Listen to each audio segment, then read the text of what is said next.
예, 시간이 되었습니다. 우리 이 시간 기도하시면서 주님 앞으로 나아가겠습니다. 하나님 아버지 감사합니다. 오늘 주님의 날 우리가 주님의 전에 함께 모여 예배드립니다. 하나님 예배 가운데 자정하시고 말씀이신 주님 만나는 귀한 시간 되게 하여 주시옵소서. 감사드리며 예수님의 이름으로 기도드립니다. 아멘. 예, 우리 찬송 80장 함께 찬송하시겠습니다.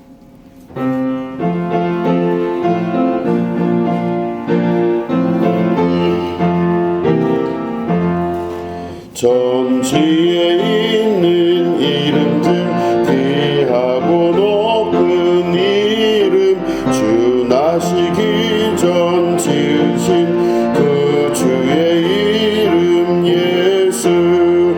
주 앞에 내가 엎드려 그 이름 찬송함은 내 귀에 들린 말씀 중 귀하신 이름 예수.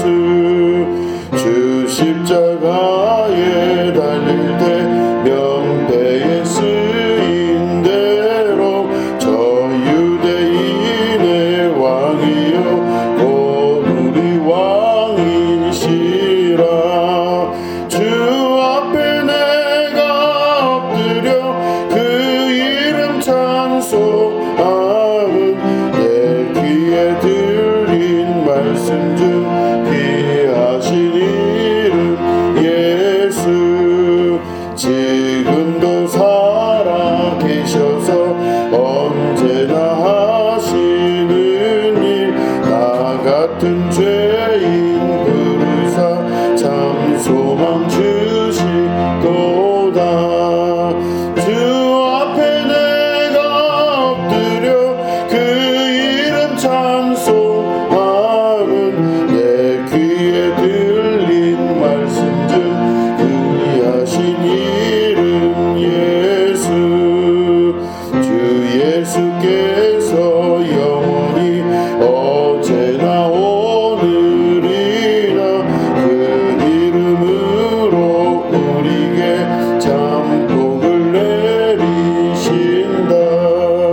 주 앞에 내가 엎드려 그 이름 찬송함은 내 귀에 들린 말씀 중 귀하신 이름 예수. 아멘. 우리 하나님 말씀 함께 보시겠습니다. 요한복음 5장 39절과 40절에 있는 말씀입니다.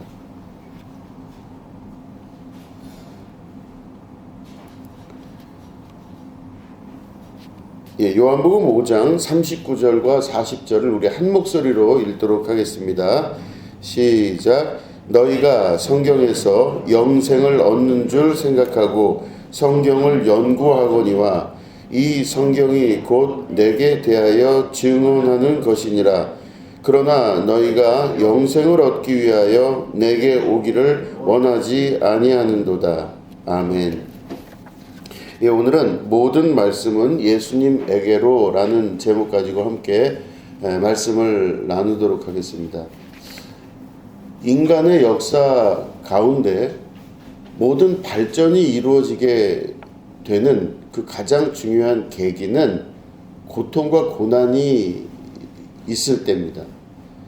그러니까 자기 인생과 삶에서 고통과 고난을 겪기 시작할 때 그 인간의 인생은 이 문제를 파악하려고 하고 원인을 찾으려고 하는 그런 욕망과 욕구가 있게 됩니다. 뭐 쉽게 말해서 이렇게 죽을 수는 없다, 뭐 이런 생각이 들죠. 이게 각 개인뿐만 아니라 뭐 가정이면 가정, 혹은 나라, 뭐 모든 민족, 이런 사람들이 다 어떤 어려움을 겪게 될 때 그 상태에서 그냥 죽을 수는 없다라는 생존의 강력한 욕망과 욕구가 결국엔 그 나타난 일에 대해서, 문제에 대해서 해결점을 찾으려는 의지로 나타납니다. 원인이 뭘까? 왜 이렇게 됐을까? 그러면 이렇게 된 현재 결과를 바라보고 해결을 하게 됩니다.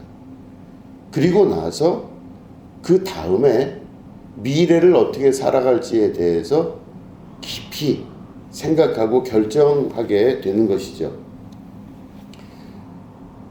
그럴 때 여기서 우리가 가만히 생각해 보면 그 발전을 하게 될 때 가장 큰 그 요인이 뭐라고요? 고난과 고통을 자기가 느낄 때입니다. 어떤 것이 문제이구나 라는 것을 느끼기 시작할 때부터 그 인생이 뒤를 돌아보고 그 다음에 앞을 향해 나아갈 수 있는 걸 결정을 할 수 있게 된다는 것입니다. 생존의 강력한 욕망, 살아내야 한다고 하는 강력한 의지, 이 의지가 곧 그 사람을 이끌고 발전시키고 앞을 향해 나아갈 수 있게 하는 강력한 힘이 된다고 하는 것입니다. 이스라엘 백성의 우리 이야기를 우리가 성경을 통해서 있습니다. 근데 이스라엘 백성의 이야기라기보다는 이스라엘 백성과 하나님과의 관계 안에서 이루어지는 사건들을 통해서 우리가 성경에 있는 기록들을, 내용들을 다 파악을 하고, 이렇게 이스라엘이 어려운 일을 당할 때 이스라엘 사람들이 하나님과의 관계를 다시 설정하고 어떤 방향으로 나가야 되겠구나 라고 하는 것들을 이렇게 했구나, 이걸 보는 게 성경을 보는 눈입니다. 그래서 이스라엘이 겪은 민족적이고 자기들 개인적인 그런 문제를 우리가 관심을 기울인다기보단 그들이 그런 어려움을 만났을 때 하나님과 어떻게 관계를 재설정하고 자기들의 원인을, 왜 이렇게 고통받나 하는 그 고통의 원인을 어떻게 해결하나, 이런 것들을 성경을 통해서 보면 우리도 역시 그와 비슷한 일을 당했을 때 나에게도 하나님께서 이런 말씀을 하시는구나 라는 것을 깨달아 알게 되는 것입니다. 우리가 잘 아시겠지만 모세오경은요, 창세기, 출애굽기, 레위기, 민수기, 신명기 5개가 모세오경이에요. 이 모세오경이라는 말은 모세를 통해서 아마 성경이 쓰여지지 않았나라고 추정을 하는 겁니다. 그래서 창세기, 출애굽기, 레위기, 민수기, 신명기가 모세가 쓰지 않았나 이렇게 추정을 하는 거죠. 근데 이게 모세오경이 지금까지는 여러 방식, 구전으로 내려올 수도 있고, 집에서 이렇게 부모님을 통해 혹은 선생님들을 통해서 이부에서 이부로 내려올 수도 있고, 또 일부분 기록으로 될 수도 있다라는 내용이 있지만, 어쨌든 그거는 둘째 치고 이게 언제쯤 최종 편집이 됐느냐 이게 봤을 때 이스라엘 사람들이 바벨론에 끌려갔을 때입니다. 그래서 바벨론에 끌려가서 모든 게 다 무너지고 깨진 때였습니다. 그러니까 민족적 자존심도 다 사라지고, 태어나서 그 당시에 자라나는 아이들은 이제 그 당시 이스라엘의 자손들이죠. 그 자손들은 자기들이 태어나면서 살아가는 그 생애는 노예라는 이름으로 살아갑니다. 국민이 아니라, 이스라엘 국민 혹은 이스라엘 백성이 아니라 너희들은 노예야 라고 하는 소리를 들으면서 살아가는 사람들이 되는 거죠. 얼마나 비참합니까? 자기들이 이스라엘 민족이라는 그 대단한 자부심을 갖고 있었던 사람들이 이스라엘 사람들이잖아요. 왜 자부심이에요? 다른 민족은 모르겠으나 우리는 하나님이 우리를 택하셨다라고 하는 선민의식이 있던 사람들입니다. 그러니까 이게 굉장히 자존심이 상하는 거잖아요. 하나님이 우리를 사랑하고 선택하고 우리에게 하나님이 복을 주신다는데, 이런 이방인들과는 우리는 질적으로 다르다, 이런 생각을 갖고 있던 이스라엘 사람들인데 바벨론의 포로로 끌려가요. 그리고 막 어린 아이들서부터 전부 노예라는 소리를 듣고 고난과 고통을 막 당합니다. 해결되는 게 하나도 없어요. 무너지는 자존심. 정말 해결될 수 없는 자기의 인생, 이게 그 민족이 갖고 있던 문제였던 것이죠. 그럴 때 이 이스라엘 사람들이 모여서 고민을 하기 시작합니다. 노예처럼 일을 해서, 이때도 이제 전 이스라엘 사람들이 다 끌려간 게 아니라 일부 지식인들이 끌려간 거예요. 지식인들이 끌려가가지고 똑똑한 사람들을 끌고 가서 이 사람들을 노예화 시킨 겁니다. 바벨론에서. 이 사람들이 자기들이 노동을 하고 생활의 제약을 받고 그리고 사상의 검증을 받으면서 계속 이들이 노예의 삶을 반복하면서 고난을 받기 시작해요. 왜 고난을 받아요? 실제로 자료를 보면 이 사람들이 노예같이 이렇게 진짜 노동일을 많이 했다라는 기록은 별로 없어요. 그 말은 뭐냐면 이 바벨론에서 이스라엘 사람 지도자들, 소위 머리 좋다고 하는 사람들을 끌고 갔을 때 이 사람들을 노동력으로 사용한 게 아니라 정신 개조를 시키려고 했다는 겁니다. 근데 이 사람들이 노동의 어려움 때문에 자기가 괴로운 게 아니라 정신의 개조 때문에 괴로운 거예요. 계속 자존심 상하게 하고 마음 상하게 하고, 아무리 그 사람이 똑똑하고 대단하고 자부심이 있는 사람이라도 환경이 그 사람을 일어서지 못하게끔 만드는 거예요. 대단해 보이는 사람도 바보가 되고, 아무리 자기 스스로 하나님이 선택한 민족이다라고 자부심을 갖고 있어도 그게 도움이 안 돼요. 오히려 그것 때문에 더 괴로워요. 그렇잖아요. 내가 왜 괜찮은 민족인데, 나 참 괜찮은 사람인데, 나 참 대단하고 훌륭한 머리를 갖고 있는 뛰어난 사람인데, 근데 그런 생각이 밖으로 조금 나올 때쯤 되면 이 바벨론 교육은 너는 아니야. 니네 하나님이 어디 있어? 너는 아니야. 그러면서 막 무너지는 일들을 계속 경험케 합니다. 똑똑한 사람들은 더 예민할 거 아니겠습니까? 예, 지적인 사람들이 원래 더 예민하거든요. 그러니까 예민한 만큼 더 고통스러운 거예요. 이스라엘이 계속 고통을 당하는 겁니다. 이 바벨론 포로 때. 그리고 자기만 고통당하면 모르겠는데 자기 자식들까지도 전부 그 노예의 삶에서 헤어나오지를 못하는 겁니다. 선택된 민족, 하나님이 우리를 돌봐주심, 이거 도무지 이해가 안 되는 거예요. 자기들이 볼 때. 그 고통 가운데 이스라엘 사람들이 처음부터 생각을 시작하는 겁니다. 왜 우리가 이렇게 됐을까? 왜 우리가 이런 어려움을 당할까? 이 사람들이 이야기한 대로 나는 바보인가? 이 바벨론 사람들이 이야기하는 대로 하나님은 없는 것인가? 바벨론 사람들이 이야기한 대로 우리들은 천박한 민족인가? 질문을 하는 거예요. 왜냐하면 내 생각과 이 주변 환경의 평가가 다르기 때문에 계속 갈등을 느끼고 괴로워하는 거죠. 그래서 원인을 찾습니다. 원인은 바로 뭘까? 자기들이 역사를 쭉 이스라엘 역사를 보니 어줍지 않게 이방인들과 손을 잡고 그들의 사상과 생각에 물들었을 때, 그때마다 자기로 돌아가지 못하고 이방인들과 관계를 할 때마다 하나님과의 관계가 무너지기 시작했고, 바벨론에 끌려갔을 때 더욱더 구체적인 문제는 바로 뭐냐? 눈앞에 보이는 이득과 그걸로 인해서 자기 자신으로 살아가지 않는 거예요. 여러분, 자기 자신으로 산다는 건 뭐예요? 나는 영원히 하나님과 함께 할 것이며 하나님의 말씀을 지키고 하나님 뜻대로 산다. 그리고 그래서 나는 이스라엘이며 나는 곧 그래서 하나님의 선택된 민족이다. 이걸 지켜나가는 거죠. 근데 이게 나사가 풀리기 시작하는 겁니다. 그래서 여기저기 사람들과 관계를 맺고 그 이방인들과의 소통을 통해서 나라는 사람이 하나님의 말씀대로 살지를 않고 주변에 있는 사람들의 말에 따라 사는 사람으로 이스라엘이 변한 거예요. 그럼 어떻게 돼요? 이스라엘은 아무것도 아닌 존재가 돼요.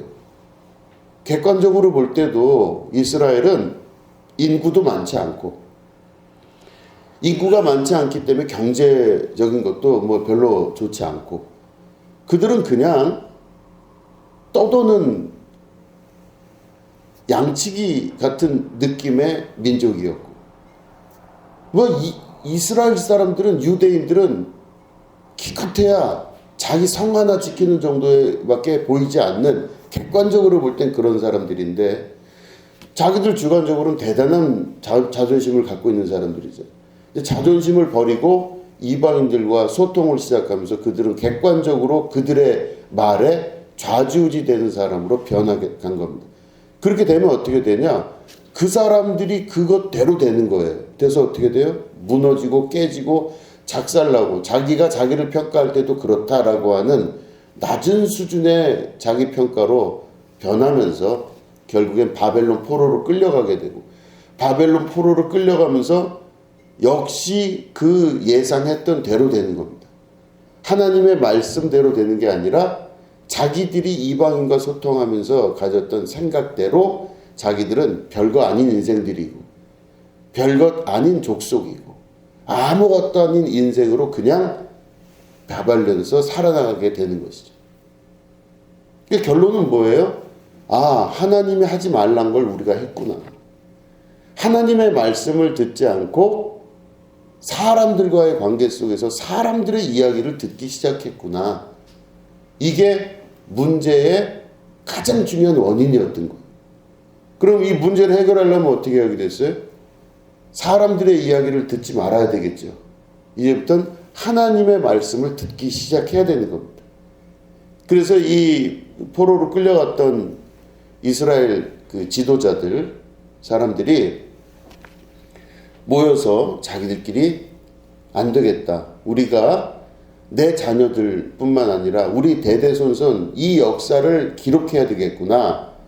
그래서 기록하기 시작한 겁니다. 그래서 부모 세대로부터, 그 위에 할아버지 세대로부터 내려왔던 이야기들, 주변의 수많은 사람들과의 관계 안에서 있었던 이야기들을 글로 써 내려가기 시작한 게, 그게 바로 창세기, 출애굽기, 레위기, 민수기, 신명기입니다. 그럼 이들이 이 모세오경 5권의 성경을 쓸 때 그들이 갖고 있던 의도가 있을 거예요. 그죠? 그 의도는 그냥 역사적 사실을 기록했다기보단 그들이 강조점을 두고 있는 부분들을 부각시켜서 썼을 가능성이 높다라는 겁니다. 그게 바로 뭡니까? 우리가 현재 벌을 받고 있다. 이렇게 자기 스스로 보는 거예요. 벌을 받고 있는 거죠, 지금. 벌을 받는 이유는 뭐냐? 우리가 이렇게 천벌을 받는 이유는 뭐냐? 바로 죄를 지었기 때문에 그렇다. 우리 안에 죄가 있기 때문에 그렇다라고 결정을 내리죠. 그럼 죄는 바로 어디서 시작되느냐? 율법을 어기면서부터 죄가 시작되는 거예요. 그죠? 하나님과의 약속을 깨고 부수고 어기면서부터 죄가 시작이 되는 겁니다. 아주 작은 일이라고 하지만 그 작은 일이 바로 약속을 깨면서부터 시작이 되는 거예요. 그렇지 않습니까? 그 죄가 시작이 되면서 이 죄가 가만히 있는 게 아니라 점점점 자라나서 결국엔 내가 내 인생을 살고 있지만 내 인생이 아니라 죄의 인생으로 죄가 더 커지니까 변해가게 되는 것이죠. 그렇게 살게 된다고 자기들이 생각했기 때문에 죄를 강조하는 기록을 하기 시작합니다. 자, 죄는 현재 일입니까? 미래 일입니까? 과거 일입니까? 과거죠. 저 사람이 죄 졌다 그러면요, 이건 다 과거의 일이에요. 과거의 일은 뭐와 연결되냐면 율법과 연결돼요. 법을 어겼다, 약속을 어겼다, 이렇게 되는 겁니다. 그러니까 그 당시에 모세오경이 쓰여질 때의 모든 이야기들은 다 과거와 연결되어 있는 거예요. 과거에 이랬고 과거에 이랬고, 그래서 그 옛날 이야기부터 시작을 하는 겁니다. 하나님이 세상을 창조하신 이야기부터 시작해서 아담과 하와가 범죄한 이야기부터 시작해서 그 아브라함을 택하신 이야기부터 해서 쭉 과거 이야기부터 창세기에 쭉 나오면서 이스라엘 백성이 출애굽하고 가나안 땅에 들어가서 어떻게 나라를 세웠으며 그 나라가 어떻게 됐고 남북 이스라엘이 어떻게 갈라졌으며, 이거를 과거의 이야기들을 쭉 기록하면서 과거의 이야기에 의해서 뭐가 잘못됐나를 찾으려고 하는 것, 이게 바로 모세오경의 주된 목적입니다. 그리고 과거 이야기예요. 옛날 이야기. 옛날에 지은 죄. 그죠? 그러니까 연결이 됩니다. 단어가. 죄가 있다 그러면 이 죄라고 하는 것은 과거의 일이기 때문에 죄인 거예요. 자, 그런데 이 모세오경이 쓰여졌을 때의 모든 이야기들과 그 이후에 사사기와 여러 선지자들의 성경이 쭉 나오는 건 바로 어떤 일이 되냐면, 과거의 일이 모세오경이라면 나머지 성경은요, 너무너무 힘든 이 시기를 어떻게 넘어갈 것인가라고 하는 미래의 소망으로 나가게 됩니다. 그 다시 말해 파루시아라고 하죠. 하나님께서 우리에게 이 고통의 세계에서 우리를 이끌어서 희망과 놀라운 미래의 아름다운 세계로 우리를 이끄실 것이다 라고 하는 기록들, 그게 바로 선지자들을 통해서 이루어져요. 자, 그러면 성경을 우리가 뭐 통으로 보면 과거의 이야기와 나머지 선지자들과 사사들을 통해서 미래에 대한 예언으로 이야기가 계속 전개해 나가요. 그러니까 과거에서 통과하여 미래로 나아가는 모든 이야기, 이게 바로 성경의 이야기입니다. 우리가 성경을 읽으면서 그럴 때 거기 나오는 여러 가지 개별적 사건들이 되게 많습니까? 아브라함의 이야기, 아담의 이야기, 모세의 이야기, 다윗의 이야기, 뭐 되게 많아요. 그런데 그런 개별적인 모든 이야기들을 따로따로 우리들은 다 듣고 그런 것들을 읽고 이런 것들이 그 개별적인 이야기라고 생각을 하지만, 우리는 성경을 바라보는 눈을 다시 한번 설정을 해야 됩니다. 바로 뭐냐면 통으로 읽을 수 있으셔야 돼요.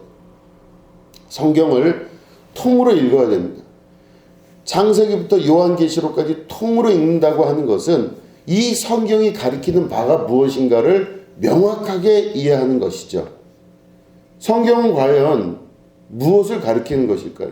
자, 지금 말씀 들었으니까, 우리가 금방 들었으니까 답을 금방 하실 수 있을 거예요. 모세오경은 뭐에 관한 내용이라고 그랬습니까? 과거 얘기예요? 미래 얘기예요? 과거 얘기라고 그랬죠. 과거는 그 단어상 뭐와 연결되어 있어요? 죄랑 연결되어 있죠. 과거의 이야기들은 죄와 연결되어 있어요. 그럼 모세오경은 다 과거 이야기예요.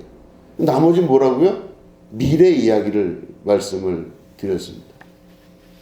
그런데 성경에서 쭉 말씀하시는 모든 방향이 단순한 한 사람 한 사람의 이야기가 아니라고 제가 지금 말씀드렸습니다. 이 모든 이야기는 통으로 무엇을 가리키느냐? 예수님을 가리킨다고 볼 수가 있는 것입니다. 모든 초점이 누구로 간다고요? 예수님으로 가는 겁니다. 모든 말씀의 초점은요, 창세기부터 요한계시록까지 다 누구에게 가느냐? 예수님에게로 초점이 맞춰집니다. 자, 예수님 믿으면 너와 네 집이 구원을 얻는다 그랬죠. 그죠? 사도행전에 보면 너와 네 집이 구원을 얻는다 그랬습니다. 그러면 구원을 얻는다는 건 뭐냐? 쉽게 얘기하면 천국 간다는 얘기죠. 그러면 천국 간다는 얘기는 죄가 있는 사람은 천국 갈 수 있을까요? 없을까요? 못 가요. 죄 있으면 천국 못 갑니다. 하나님 나라 못 간다고 돼 있어요. 그죠? 그러면 예수님 믿으면 천국 간다, 이 말은 예수님 믿으면 죄가 없어진다는 거죠. 그 얘기입니다. 그러면 예수님 믿으면 뭐가 없어져요? 과거가 없어진다는 뜻이죠. 죄가 없어졌다는 건 과거가 없어졌다는 뜻입니다.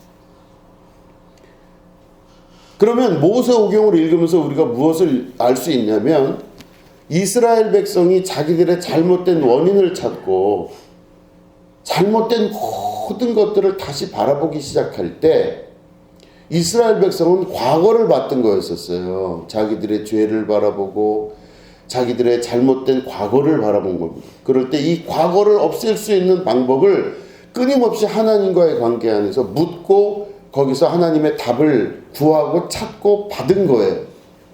그래서 과거의 일들과 과거의 역사적 일들을 볼 때 자기들의 죄를 없앨 수 있는 유일한 비결이 뭐다? 하나님의 말씀을 듣고 말씀을 다시 한번 리뉴얼하고 그리고 다시 들으려고 하고 그걸 지키려고 할 때 자기들이 구원을 얻을 수 있다 이렇게 생각하고, 그래서 구약은요 하나님이 주신 율법을 잘 지키는 것이 곧 구원을 받는 것이다 이렇게 생각한 거예요. 근데 율법을 잘 지키면 돼요. 그러니까 율법을 지킨다는 것은 하나님이 말씀하신 그대로 말씀을 잘 지키면 된다는 겁니다. 그러니까 최선을 다해서 말씀을 지키려고 가는 겁니다. 근데 말씀이 지켜집니까? 안 지켜집니까? 말씀이 안 지켜져요. 말씀하신 대로 다 되면 참 좋은데 말씀대로 되지를 않는다는 겁니다. 말한 그대로 그거를 하면 좋은데 안 된다는 거예요. 하나님이 말씀하신 대로 하면 된다는 걸 알아요. 이 구약에 있었던 이스라엘 사람들 잘 알았어요. 하나님 말씀하시면 그 말씀 듣고 그대로 하면 되지. 그랬는데 그게 안 돼요. 그러다 보니까 말씀을 지키는 듯 하지만 결국엔 지키지 않아요. 그래서 뭐만 남느냐? 안고 없는 찐빵, 붕어 없는 붕어빵이 되기 시작하는 겁니다. 겉으로는 하는 척 하는데 속은 다 딴 생각하는 거예요. 겉으로는 대충 이렇게 하면 되겠다라고 해서 그걸 하는데 하나님 말씀 지키는 것처럼 살아요. 그런데 실제로는 안 지키는 거예요. 마음으로는 절대 안 지키는 거예요. 사랑하는 척 하지만 실제 사랑하지 않는 거예요. 내가 정말 누군가를 존경하는 척 하지만 실제 존경하지는 않는 거예요. 내가 거짓말 안 하는 것처럼 살지만 실제로는 이미 거짓말하고 있는 거예요. 그런 거 잘 아시죠? 포커페이스라고 그러죠? 겉과 속이 다른 사람이 된 것입니다. 왜냐하면 사람이 하나님 말씀 잘 지키는 것처럼 살고 겉보기에는 다 그렇게 사는 것 같고 말씀하신 대로 사는 것처럼 행동은 할 수 있지만 속마음은 그렇지가 않은 거예요. 그러니까 속은 자기 욕망대로 자기 욕구대로 자기 욕정대로 살아가게 되는 것입니다. 그러니까 하나님이 아무리 율법으로 말씀하고 이렇게 살면 너희들이 구원받고 율법대로 살면 너희들 잘 살 것이다 그랬는데 그 율법대로 살려고 하는 말도 다 듣고 이스라엘 사람들이 비슷하게 행동을 해요. 그러나 겉과 속이 다르기 때문에 그걸 이루질 못해요. 진짜 겉과 속이 같은 사람이 없다는 겁니다. 그렇기 때문에 율법을 자기들이 받아들이고 선택된 민족으로서 하나님 뜻 따라 잘 살아가는 것 같지만 실제로는 그렇지가 않은 삶을 계속 반복적으로 살아가게 되는 것입니다. 제가 이제 그 어려서 교회를 다니면서 느꼈던 가장 이상했던 장면들이 뭐냐면 우리가 보통 학교 다니고 집에 있다가 교회 가고 뭐 이렇게 하잖아 어릴 적에는. 그러면 이제 내가 교회를 가서 보면 교회는 다 애들이 너무 착해요. 막 중고등부 애들 뭐 초등학교 뭐 때부터 쭉 보면은 애들이 막 교회 오면은 얼마나 사람이 선하고 착하고 막 그래요. 다 천사 같고. 그런데 얘네들이 교회 밖을 벗어나면요 학교에 오면 완전히 달라요. 그래서 저는 같은 학교를 다니면서 같은 교회를 다니는 친구들을 봤는데 다른 거예요. 이상하도록 거기서는 그렇게 행동하도록 만들어진 것 같아요. 아, 여기서는 이렇게 행동해야 된다.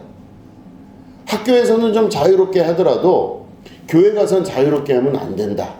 그래서 교회에서는 교회 사람 같은 행동을 해야 된다고 하는 어떤 이미지가 있었나 봐요.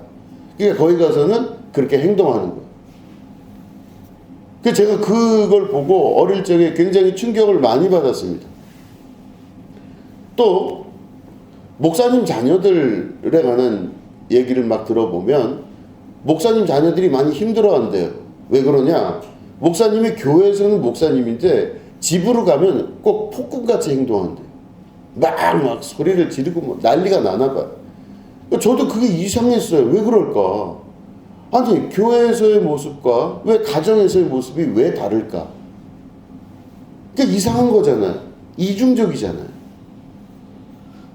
결국 모든 문제가 어려서부터 제가 발견했던, 경험했던 세계는요, 겉모습과 진짜 그 사람 속이 다른 것을 너무 많이 보게 되었습니다. 다른 거예요. 그럼 그 다른 모습이 왜 같지 않을까? 집에서와 교회에서와 학교가 같아도 되잖아요. 그렇죠? 집과 학교와 교회가 같은 사람이 같은 행동을 하고 같은 말을 할 수 있는 거잖아요. 그런데 왜 꼭 교회만 오면 달라질까? 그게 아주 이상했어요. 그게 궁금했던 겁니다. 시간이 계속 흐르고 나이가 들고 이제 저도 신학을 하고 공부하고 목사가 되고 하는 과정을 겪으면서 아직까지도 갖고 있는 품고 있는 내용 중에 하나가 그 부분입니다. 왜 교회는 그 사람을 다르게 행동하게끔 만들까? 이런 생각이 계속 의문을 갖고 있는 것 중에 하나입니다. 그렇다면 만약에 하나님이 그걸 원하셨을까? 교회에서의 생활과 집에서와 학교에서의 모습이 다른 것을 하나님은 좋아하실까? 근데 그렇지가 않아요. 예수님 말씀만 보더라도 겉과 속이 다른 자요, 회칠한 무덤이요, 막 이러면서 굉장히 싫어하셔요. 그렇게 살면 안 된다 그러십니다. 같은 사람으로, 한 사람이 한 사람으로 살기를 원하시는 거예요. 여기서 거짓말 안 하면 저기서도 거짓말하지 말아야 돼요. 똑같은 사람으로 똑같이 살아야 되는데 대부분의 교회에서 많은 부분 많이 다른 모습을 보일 때가 있습니다.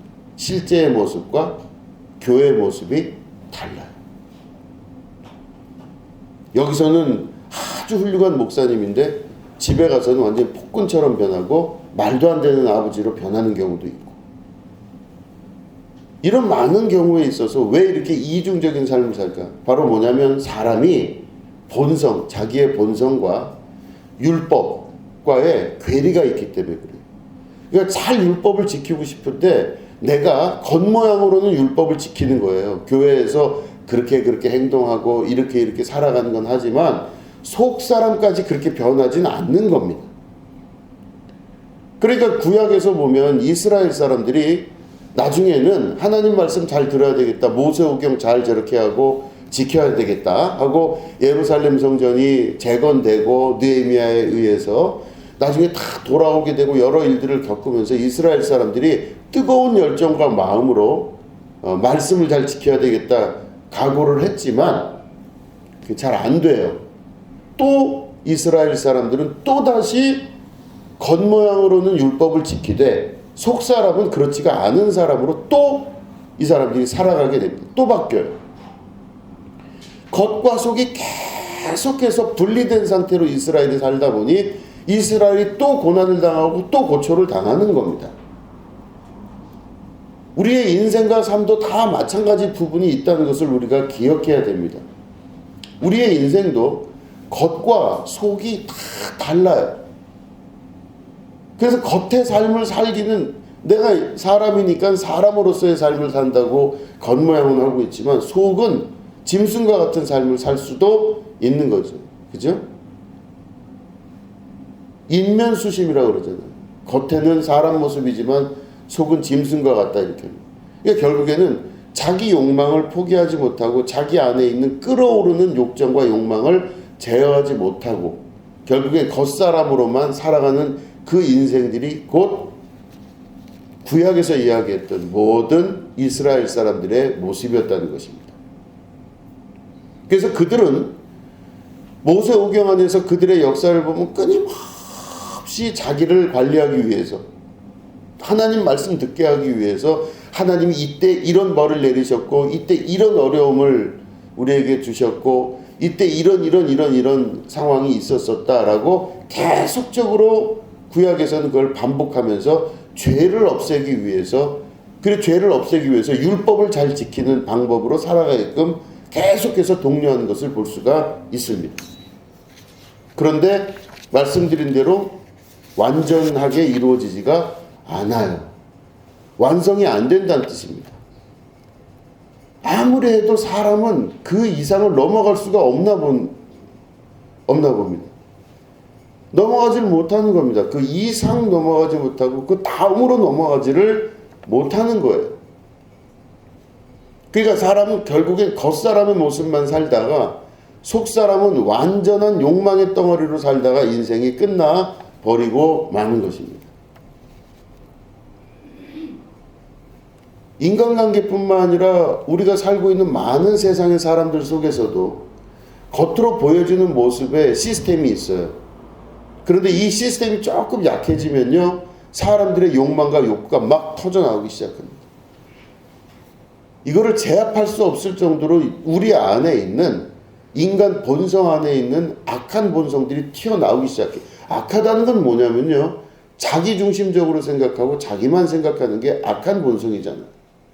계속 튀어나옵니다. 그 자기 본성과 자기가 갖고 있는 개인적 욕망, 욕구들이 계속 튀어나와요. 아무리 거룩한 곳이라 하더라도 그 거룩한 곳에 대한 모든 이미지가 흐려질 때는 점점 자기 욕망과 욕구가 튀어나오기 시작하는 것입니다. 설령 이게 교회라 할지라도 똑같아요. 교회도 하나님의 거룩함이 지켜지지 않는다고 느껴진 순간서부터는 자기 안에 있는 욕망들이 다 튀어나오기 시작하는 겁니다. 판도라의 상자처럼 자기 안에 있는 욕망, 욕구, 하고자 하는 의도, 의지들이 막 튀어나오기 시작해요. 그래서 결국 어떻게 되냐? 구약의 역사대로 보면 자기 마음대로 사는 거예요. 자기 욕망의 추구대로, 자기가 원하는 대로 모든 것들을 희생하고서라도 자기가 원하는 걸 이루기 위해서 계속적으로 살아나가게 되는 겁니다. 이게 바로 구약의 이야기인데, 근데 이 구약에서 보면 사실은 그 군데군데마다 이 말씀이 어디를 향하고 있나를 보면요, 결국엔 최종적으로는 구원을 이루고자 하는 것, 가나안 땅에 가고자 하는 것, 뭐 이런 것들이 그 안에 들어가 있죠. 그런데 구체적으로 보면 다 누구에 관해서 이야기를 하느냐? 온전한 구원, 완전한 구원을 이룰 수 있는 분, 하나님께서 인간이 도무지 자기의 기본적인 시스템으로는 안 되기 때문에 하나님께서 우리를 위해서 대신 보내주실 그분에 관한 이야기를 계속하고 있다는 겁니다. 그게 누구예요? 예수님이에요. 다른 말로 하면 성경에서 가르치고 있는 모든 이야기들은 다 누구 이야기다? 예수님 이야기예요. 자, 예수님 우리가 생각하면 잘 보십시오. 예수님 믿으면 죄가 없어지죠. 예수님 주 예수를 믿으라 그리하면 너와 너의 집이 구원을 얻으리라 그러잖아요. 그러면 구원을 아까 말씀드린 대로 구원을 얻는다는 것은 하나님 나라에 들어갈 수 있다는 것이고 완전을 이룰 수 있다는 뜻인데, 누구를 믿으면? 예수님을 믿으면 그렇게 됩니다. 그러니까 율법을 막 지키고 수없는 일들을 다 행동으로 하고 하는 많은 것들이 있지만 그것으로 구원을 못 받는다는 거예요. 다 해봐야 뭐라고요? 겉칠해밖에 안 된다는 겁니다. 겉모양을 예쁘게 만들어 놓은 거예요. 선물 상자의 상자는 너무너무 예쁜데 그 속에 선물이 없다는 뜻입니다. 굉장히 이쁜 포장지를 사용해서 열심히 만들었던 선물 상자인데 그 속에 선물이 없는 선물 상자예요. 그렇기 때문에 겉사람으로 계속해서 만들어내는 그런 인간의 모든 욕망과 욕정이 그 안에 있는데 목적이 뭐냐? 겉은 그렇게 만들고 거룩해 보이고 속은 자기의 욕망과 자기 중심적 사고에서 벗어나지 못하게 하는 이기적 욕심, 이걸 계속해서 만들어내는 겁니다. 근데 그걸 곧 뭐라 그래요? 죄라 그러는데 예수님을 믿으면 어떻게 돼요? 그 죄가 사라지고 없어져요. 다른 말로 하면 뭐예요? 과거가 없어져요. 왜냐하면 죄는 과거랑 연결되기 때문에 네 과거가 없어져요. 그래서 우리가 예수님 믿으면 어떻게 돼요? 이전 것은 지나갔으니 보라 새롭게 되었다. 그렇죠? 이전 것은 지나갔대요. 없어졌대요. 과거를 묻지 않겠다 이런 뜻이에요. 그렇잖아요? 이게 바로 예수님의 중요한 말씀의 핵심입니다. 그래서 구약은 모든 부분 하나의 초점으로 모여지는 게 예수님인데 그 예수님이라고 하는 한 인물에 대한 문제라기보단 과거를 온전히 없앨 수 있는 분이 누군가, 다시 말해 죄를 완전히 없앨 수 있는 그 역사가 무엇인가, 과거와 죄를 없앨 수 있는 유일한 길이 무엇인가, 바로 예수님입니다. 이렇게 되는 거예요. 그죠? 그래서 모든 말씀은 누구에게 초점을 맞춘다? 예수님께 초점을 맞추는 것입니다. 자, 그러면 이 구약에 있는 모든 이야기가 과거를 없애고 죄를 없애시는 예수님께 맞춰져 있다면 그 이후에 나오는 사사시대와 선지자 시대를 통틀어서 이스라엘의 역사의 선지자와 사사의 모든 것들은 다 뭐예요? 앞으로 올 하나님의 나라를 꿈꾸는 거죠. 주여, 주님의 때가 언제입니까? 하나님께서 언제 우리 가운데 오십니까? 계속 그 얘기를 말라기까지 해요. 그죠? 그러면 구약성경의 모세오경은 다 과거의 이야기라면, 죄의 이야기라면, 나머지 것들은 다 뭐냐면 소망과 꿈이에요. 이스라엘의 희망과 꿈이 언제 올 것인지, 이 어려운 일들을 언제 우리가 해결해 나갈지, 주님 지금 현재를 통하여서 미래를 가기 원합니다. 하나님, 미래가 저에게 보여지지 않습니다. 하나님, 미래를 보여 주시옵소서. 이렇게 기도하는, 근데 그게 바로 나머지 선지서의 역할이에요. 자, 그러면 모든 말씀이 다 누구를 얘기한다고? 예수님을 얘기한다 그랬죠. 그럼 예수님은 과거의 죄를 없애시고 또 뭐죠? 미래의 모든 것들을 이끄시는 분이십니다. 보면은 예수님이 뭐라고 그러셨어요? 나 있는 곳에 너희도 있게 할 것이다 그러셨어요. 예수님은 하나님 보좌 우편에 앉아 계시고 부활 승천하신 이후에 그곳에서 뭐라고 말씀하시냐? 나 있는 곳에 너희도 있게 할 것이다. 우리 아버지의 집은, 내 아버지의 집은 거할 곳이 너무너무 많다. 내가 너희를 위하여 처소를 예비하러 가노니 나 있는 곳에 너희도 있게 할 것이다. 이게 예수님의 의지입니다. 그럼 다시 말해, 소선지서와 중선지서, 대선지서의 모든 희망과 꿈에 관한 이야기가 누구에게 점철되어 있냐? 예수님에게서 결론이 나는 것입니다. 결론적으로 예수님 믿으면 어떻게 되는 거냐? 내가 예수를 믿는다는 것은 과거와 죄가 사라지게 되는 것, 다시 태어나게 되는 걸 말하는 것이고, 예수 믿는다는 것은 뭐냐? 앞으로 될 모든 일을 주님께 맡기고 살 수 있다는 뜻입니다. 나를 이끌어 가시는 곳이 분명하게 말씀하시기 때문에 나 있는 곳에 너희도 있게 하리라. 내가 온전히 이룬 그곳에 너희를 이끌고 가겠다. 이렇게 말씀하신 분이 예수님이시잖아요. 그러니까 구약 성경에서 말하고 있는 과거와 미래에 대한 모든 소망, 이 모든 것들이 예수님으로 딱 맞춰지게 되는 것이에요. 그렇기 때문에 우리가 예수님을 믿는 것은 중요한 것입니다. 그래서 오늘 우리가 읽은 본문 말씀에 보면 뭐라고 되어 있어요? 39절에 너희가 성경에서 영생을 얻는 줄 생각하고 성경을 연구하거니와 이 성경이 곧 내게 대하여 증언하는 것이니라. 이렇게 되어 있죠. 너희들이 맨날 성경 보고 아브라함 이야기 듣고 다윗 이야기 듣고 솔로몬, 모세 이야기를 듣지만 그 이야기는 아브라함과 솔로몬의 이야기로 그치는 것이 아니라 그 이야기가 방향을 잡는 건 뭐예요? 곧 예수님에 대한 이야기를 쓰는 것입니다. 그죠? 예수님에 대한 이야기를 쓰는 거예요. 결국엔 성경을 읽을 때는 다 예수님을 중요한 목표점으로 두고 우리가 성경을 읽을 수 있어야 된다는 것입니다. 자, 그러면 예수님을 믿는다는 건 과연 무엇일까? 내가 예수님을 믿으면 과거의 죄가 없어지고 미래가 주님 나라 약속 안에서 이루어지고 성취될 것을 믿고 아는 것이잖아요. 그죠? 그게 바로 예수님을 믿는 것이죠. 내가 예수님을 믿는다는 것은 과거와 미래의 모든 것이 주님 안에 있다는 것을 깨달아 알게 되는 것입니다. 자, 예수님을 믿는다는 것은 뭐냐? 예수님의 삶을 통해서 그 생애를 통해서 우리에게 말씀하시는 바가 뭘까? 내가 십자가를 지고 가는 것처럼 너희도 나를 쫓아라 할 때 고난을 당해라 그런 뜻은 아니에요. 너희들도 똑같이 고난을 당해서 십자가에 달려 나처럼 죽어라 이런 뜻이 아닙니다. 예수님을 믿는다는 것은 뭐냐? 예수님이 그 가신 길에 대해서 인정하고 그분의 말씀을 믿는 겁니다. 예수님은 곧 말씀이시기 때문에 요한복음엔 그렇게 말씀하셨잖아요. 예수님이 말씀이시기 때문에 예수님의 말씀에 신뢰를 내가 갖고 예수님을 그 말씀을 신뢰하고 믿고 그를 따르는 것입니다.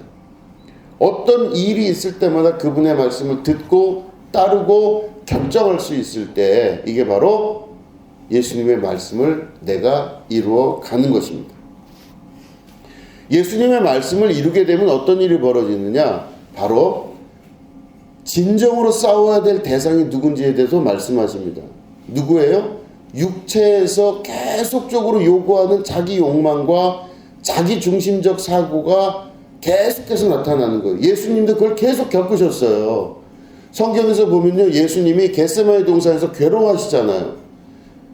내일 십자가를 지면은 오늘 예수님이 괴로워하세요. 나 십자가 지기 싫어요 이러시죠. 이 잔을 내게서 떠나가게 해주십시오. 그냥 생존에 대한 욕구잖아요. 그죠? 생존에 대한 욕구에 예수님 십자가를 내가 과감히 지겠습니다 이렇게 하지 않으셨어요. 그 부분만 빠져도 좀 멋있게 뭔가 될 것 같은데 성경은 예수님의 그 사건을 그대로 기록해놨어요. 나 웬만하면 십자가 지고 싶지 않아요 이런 뜻이에요. 이 잔을 내게서 지나가게 해주십시오. 나 고난당하고 싶지 않아요. 고난 정도가 아니라 이렇게 죽는 게 말이 됩니까? 33살 나이에 십자가에 달려서 내가 죄도 없는 내가 억울한 죽음을 죽는 게 하나님 뜻입니까? 나 그렇게 하고 싶진 않아요. 이게 결국에는 그 삶에 대한 이야기라기보단 예수님의 육신 안에 숨겨져 있는 생존 욕망을 말하는 거죠. 난 살고 싶다 이 뜻이에요. 이거를 부정하고 부인할 사람이 누가 있습니까? 다 누구나 살고 싶죠.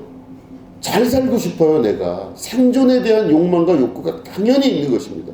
근데 예수님이 겟세마네 동산에서 기도할 때 그렇게 기도하셨어요. 근데 이게 성경에 기록되어 있어요. 그러면 그거를 읽는 우리들은 어떤 생각을 해야 되냐? 예수님도 나랑 똑같이 생존에 대한 욕망이 있으셨구나 이렇게 보면 돼요. 그런데 이스라엘의 모든 역사의 문제가 뭐라 그랬습니까? 자기 안에 있는 개인적 생존 욕망이 하나님의 뜻과 계속 부딪히기 때문에 하나님의 뜻을 없애버리고 자기 뜻대로 살려고 하는 게 이스라엘의 죄라 그랬잖아요. 그러니까 이 생존 욕망은 어디 있느냐? 내 안에 있는 거예요. 그 끝없는 욕망과 욕구가 내 속에서 용솟음 치면서 결국엔 하나님의 뜻을 이루는 게 아니라 자기 뜻을 이루는 자로 살아가게 되는. 그럼 결국엔 어떻게 되냐? 멸망입니다. 자기 뜻을 이루는 사람들은 반드시 망합니다. 이게 성경의 기록이에요. 제 얘기가 아니라. 그러니까 욕망에 자기 안에 있는 아주 근원적인 생존 욕망이라 할지라도 그것에 관해서 내가 붙들고 그거를 집착할 때 그 모든 것은 결국은 망하는 길로 가는 겁니다. 그래서 큰 길로 가는 사람들은 대부분 많은 사람들이 그렇게 가기 때문에 아무런 의심 없이 그렇게 다 살아가요. 누구나 다 생존 욕망이 있고 당연한 거 아니겠어? 이렇게 살아갑니다. 그런데 좁은 길로 가라고 예수님 말씀하셨습니다. 그 길은 가는 길이 험하고 어려워서 가는 사람이 많지가 않대요. 가다가도 돌이키고 돌아서서 큰 길로 같이 가는 거예요. 사람들이 대부분. 그 좁은 길로 가면 어떻게 돼요? 맨 마지막이 영원한 영생, 하나님 나라의 구원이 그 안에 이루어지게 되는 것입니다. 그럼 그 좁은 길이 바로 뭡니까? 자기 안에 있는 생존 욕망을 이겨내는 겁니다. 예수님은 어떻게 하셨어요? 내가 이 잔이 내게서 떠나가기를 원합니다 하다가 그러나 내 뜻대로 마옵시고 아버지의 뜻대로 되기를 원합니다 이렇게 기도하셨어요. 그래서 결국에는 자기가 어떤 구체적 계획을 세워서 십자가를 지지 않고 탈출을 잘하고 어떻게 비껴나갈까 이거 안 하시고 그대로 다 부딪히십니다. 그래서 결국엔 십자가를 지고 숨이 끊어지셔요. 마지막까지 그 안에 있는 육신 안에 죄를 정하신 하나님 뜻대로 보면 내 안에 있는 강력한 욕망은요, 예수님 육신 안에서도 끝까지 예수님을 놓지를 않아요. 십자가에 달리셨을 때 가상 7원 중에 하나가 뭐예요? 엘리 엘리 라마 사박다니, 아버지 아버지여 왜 나를 버리셨습니까? 이게 예수님의 기도잖아요. 그러니까 그 말은 마지막까지도 내 속에서 그 생존 욕망이 미치도록 치고 올라오면서 결국엔 어떻게 된다? 하나님의 뜻과 부딪히는 거예요. 그럼 우리는 많은 사람들이 생각하는 보편적 인식에서 보면요, 어떻게 생존 욕망을 버리겠습니까? 그런데 그 길이 사실은 쉽지 않고 어려운 길이다. 예수님 미리 말씀하셨고, 예수님은 그 길 안에서 자기가 가지고 있는 그 모든 욕망을 십자가에 버리고 그 다음에 죽으시고 그 다음에 부활하셨어요. 다시 태어나신 겁니다. 과거가 없어지고 새로운 사람으로 리버스, 다시 태어나셨어요. 우리에게 그 길을 가라 하신다는 그 뜻은 뭐냐? 아까 말씀드린 대로 고난을 당하라는 뜻이 아니고 십자가에 달려 그렇게 죽으라는 뜻이 아니죠. 우리에게 구체적으로 말씀하시는 거는 우리 안에서 부글부글 끓어오르고 있는 자기 욕망들이 있습니다. 자기 안에 있는 뭐 얼마나 많은 욕망들이 있어요. 자기 중심적으로 생각하는 자기 욕망들을 하나님 앞에 온전히 내려놓고, 그걸로 인해, 그 욕망으로 인해 나타나는 대부분의 것들은 과거의 것들, 죄, 이 모든 것들이 있는데, 이제는 예수님을 믿는다고 하는 것은 내 안에 있는 모든 욕망과 욕정, 이 모든 것들을 주님께 맡기고 나는 오늘을 살아나가는 사람으로 인생을 새롭게 살으라 이 뜻입니다. 나는 오늘 죽었습니다. 새롭게 살기를 원합니다. 이렇게 기도하면서 신앙생활을 해야 된다라는 뜻입니다. 이게 저한테 이제 공부를 이제 제가 이제 공부를 가르치는 목사님들이 있어요. 그래서 목사님들하고 무슨 얘기를 막 하다가 여러 공부를 막 하면서 이제 목사님들 앞에서 수업을 하다가 막 난잡해진 거예요. 자기들의 삶에 대해서 막 목회가 이렇게 어렵고 뭐 이렇고 저렇고 막 얘기를 막 하고 막 눈물을 흘릴 정도로 감성들이 막 풍부해 주셨어요. 근데 그 막 이야기를 듣다가 제가 저도 이제 그 이야기를 듣다 보면 저도 거기에 같이 동화가 되죠. 맞아요. 그럴 수 있겠네요. 아유, 그 교회 어떡하죠? 아유, 너무 힘들겠어요. 막 이런 동화를 해요. 근데 제 속에서 갑자기 이렇게 생각이 막 떠올랐습니다. 그래서 제가 그 얘기를 했어요. 목사님들한테. 한창 감정적으로 얘기가 차오를 때, 아니, 목사님이 된다고 결정했을 때 죽었다고 그러고 들어오신 거 아니에요? 그렇게 얘기를 했어요. 아니, 이제부터는 내가 내 인생 살지 않고 하나님께서 주신 삶을 살겠습니다라고 들어온 거 아니에요? 물어봤어요. 그랬더니 가만히 생각하더니 맞대요. 아니, 목사님들은 이미 죽으신 거 아니에요? 그랬더니 가만히 생각하더니 맞대요. 그럼 목사님들은 이미 이 자리에 없으신 거잖아요. 원래 없는 분들이잖아요. 맞아요? 그랬더니 맞대요. 여기서 저도 제 입에서 이야기를 했지만 많은 감동을 스스로 받았습니다.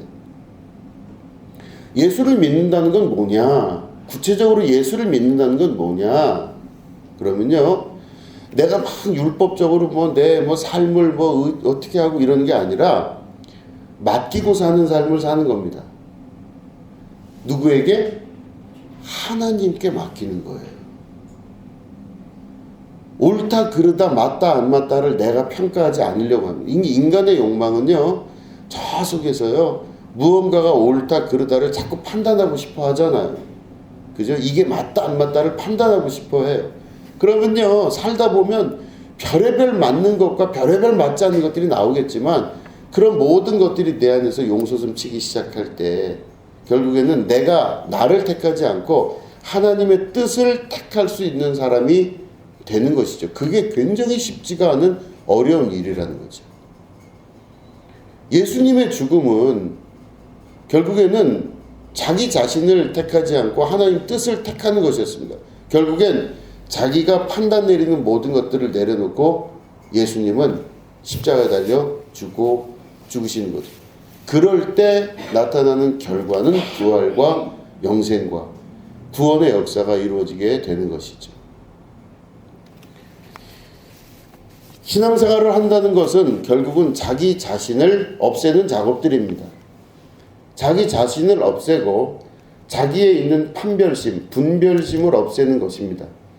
좋고 나쁨이 누구에게 있느냐? 하나님께 있다는 것을 삶으로 실천해 나가는 삶입니다. 가장 비겁하게 사는 방법은 겉으로는 멀쩡해 보이는데 속은 아주 저열하게 사는 겁니다. 겉으로 볼 때 깨끗해 보이는데 속은 쓰레기장 같이 사는 것입니다. 겉으로 볼 때 아주 괜찮은데 속은 하나도 괜찮지 않은 것. 이게 가장 비열하고 비굴하게 살아가는 인생의 저열한 모습입니다. 겉과 속이 동일할 수 있어야 되고 또 주께서 말씀하신 대로 그렇게 살기 위해서 최종 목적이 예수님이라면 예수님께서 하신 말씀을 듣고 믿고 따른다면 진짜로 그렇게 고민하고 갈등하고 따라야 되는 것입니다. 겉과 속을 일치시키는 여러분 되시기를 축원합니다.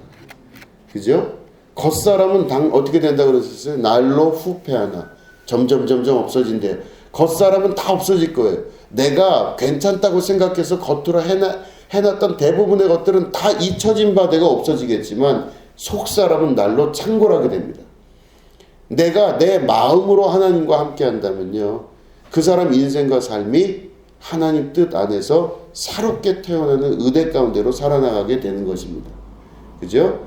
내 안에는 욕망 중심으로 살아나가면요, 겉사람이 점점 커지겠지만 내가 안에 있는 욕망과 욕구를 채우기 위해서 살아가면 그렇지만 내 안에 있는 욕망과 욕구를 죽은 자로 여기고 죄에 대해서 죽은 자로 내가 여기고 결국엔 하나님 나라에 대해서 산 자로 살아가게 될 때 그 사람 인생의 모든 것들이 맡겨진 바 됩니다.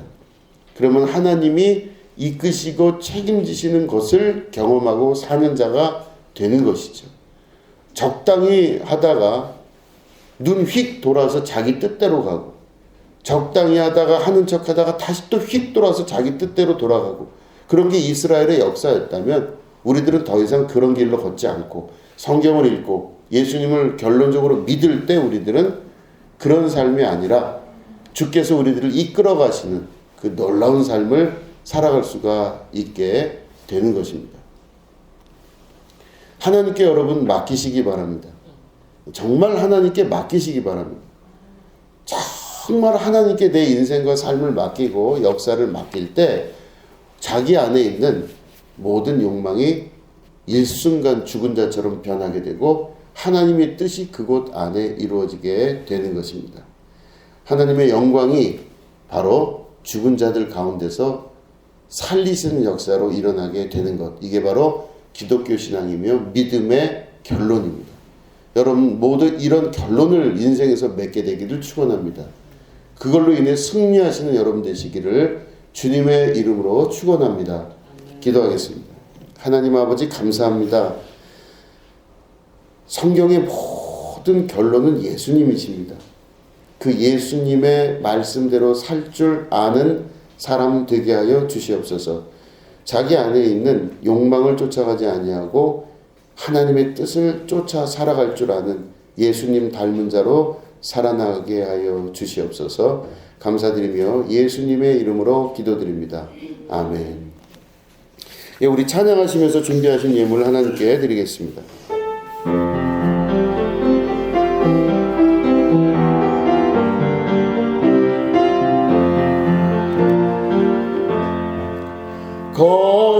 거룩하신 하나님 주께 감사드리세.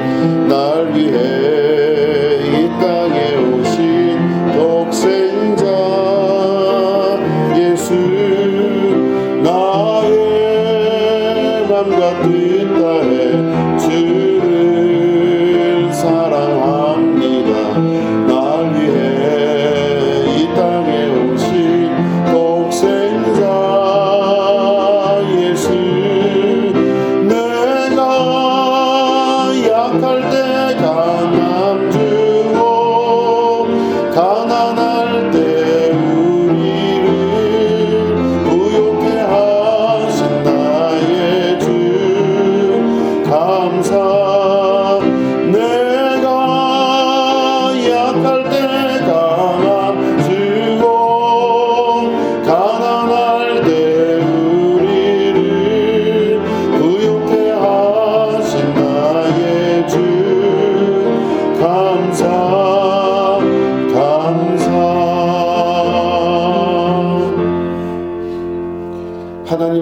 감사합니다. 예물드린 손길들을 주께서 기억하여 주시옵소서. 이들이 더욱더 성장하고 또한 하나님의 뜻에 합당한 삶으로 온전하여지는 축복의 자녀들 될 수 있도록 인도하여 주시옵소서. 지금 잠깐 당하는 여러 고난과 고초를 통하여 오히려 더욱더 지혜롭게 하시고 능력이 출중하게 하시며 하나님의 인도하심을 경험하는 축복의 자녀들 되게 하여 주시옵소서. 하늘문을 여셔서 이들의 구원을 이끌어 주시옵시며 하나님께서 인도하시는 귀한 자리로 가는 축복의 자녀들 되게 하여 주시옵소서. 감사드리며 예수님의 이름으로 간절히 축복하며 기도드립니다. 아멘.